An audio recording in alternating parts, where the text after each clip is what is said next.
हुसैन हिंदुस्तान में खिताब करने आए, कहने लगे कि हुसैन डे कहते हैं ना आपके यहाँ, यौम हुसैन, यौम हुसैन, उसमें वो खिताब करने आए और कहने लगे कि मैं सुन्नी हूँ मगर तफजीली हूँ।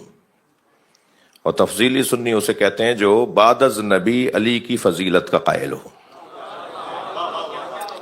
अली नबी के बाद सबसे ज्यादा फजीलत रखते हैं। फिर कहते हैं तरतीबें दो तरह की होती हैं, एक तरतीब खिलाफत है, एक तरतीब फजीलत है। अली तरतीब खिलाफत में चौथे हैं मगर तरतीब फजीलत में पहले हैं।